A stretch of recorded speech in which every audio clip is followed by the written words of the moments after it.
Okay, hello everybody. Welcome to Korean Atlanta Mentorship. And in this video, I'm going to talk about why it's important to stay humble because being successful in one thing does not mean success in other areas of life. And I don't know if you ever heard this if when you were a kid, but I remember when I was a kid, they always used to tell us, "Oh, if you were like good at music, then you're good at math, or vice versa, right?" In reality, one has nothing to do with the other. It may help, kind of, but not really. Kind of like how, if you know Spanish, does that mean you're good at Italian? No, it may help, right? It may give you a little bit boost up, but the person who tries the hardest and is consistent is much better than the person who has a little bit of leg up, like the tortoise versus the hare. And the reason why so many people fail in life is because they prefer to be the hare. And so many people get cocky. Oh, I was just good at this one thing, and it's kind of related to this other thing, but it's not, right? And you have to be a little bit paranoid that you're going to fail in whatever it is that you do, because if you're just like nonchalant, oh, I'm just going to succeed, guess what? You're going to fail. And I'm going to tell you a story a long time ago that happened once I moved to Georgia in like 2015, 16. So when I first moved here, I actually worked at a chicken wing restaurant as a cashier. And the owner, who was a real estate agent, decided to partner with somebody else. I don't know what their backgrounds were, but they decided that it would be a good idea to open a chicken wing restaurant. And within about 6 to 7 months, that restaurant pretty much failed because none of the owners actually went into the restaurant to see if things were going well. And in fact, it went so bad that it was like making only $200 a day. I remember that. And there's only two employees, just me and a cook, right? Like, I don't know. They must have been just on rent alone a ton of money, right? Probably at least like 40 grand of money out the drain, right? And why did that happen? Because they were probably good at something else. And this is what happens to a lot of people who enter the industry. Oh my goodness, like that's such a great idea. I love food, and I'm gonna go do it. And because I was good at this other thing, that must somehow automatically going to mean I'm going to succeed in the restaurant business, and it does not, right? And another reason why people tend to fail is because our society hates beginners. So this is something I talk about quite often is that, we have a low tolerance of people who are just kind of like starting out in life, right?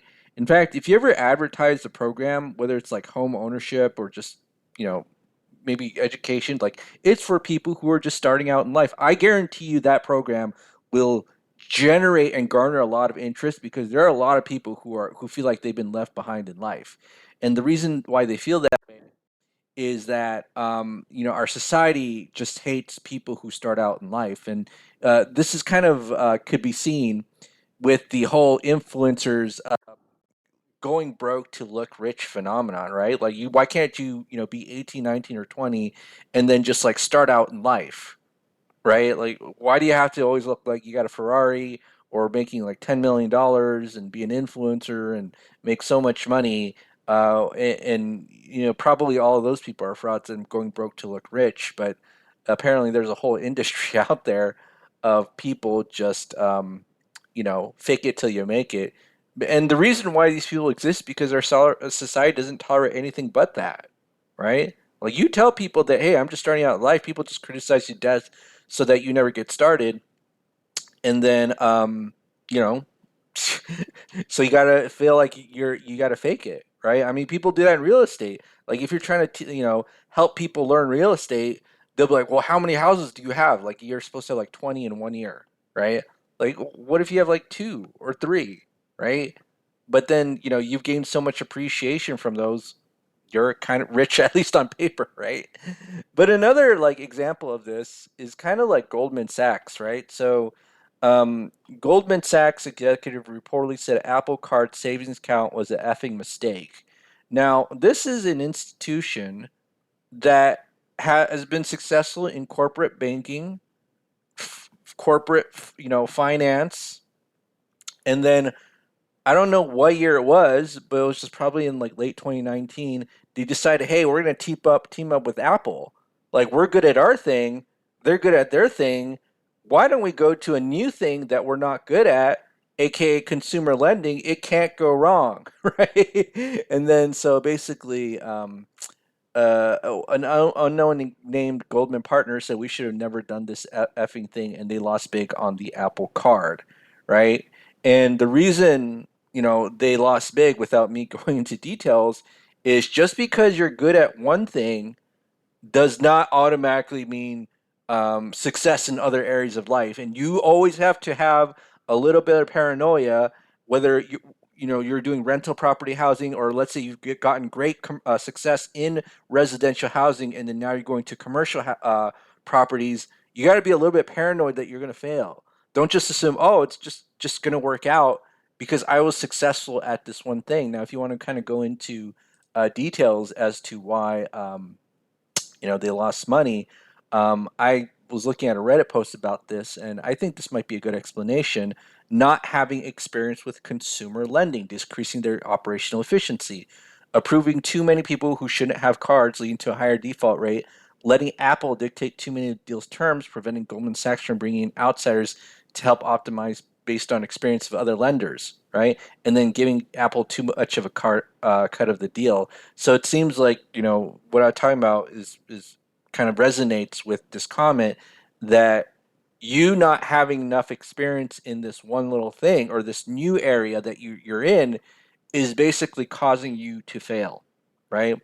Again, moral of the lesson: start small, even if you're done something really big. If when you're doing a new area of life, I don't think it's a good idea to just go all in and all big. Kind of like decide to start a restaurant when you have no restaurant experience, right?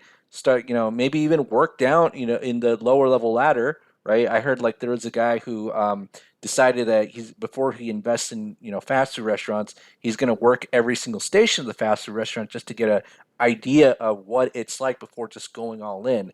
And that's what we need to do, right? If you don't want to get ripped off in anything, start small first, build a relationship, kind of like, credit card companies. They don't, if you have bad credit, they do have relationship builder programs usually, or there are lenders out there who are like that. And so they'll give you like a small $500 card.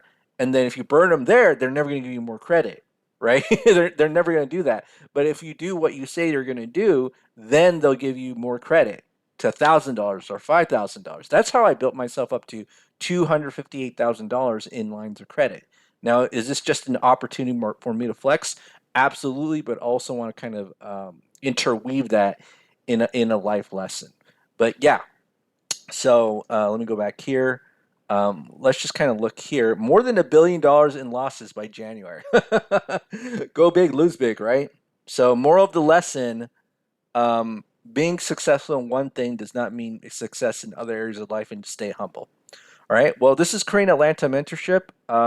Happy, I guess today's Sunday. Have a great day, and we'll speak next time.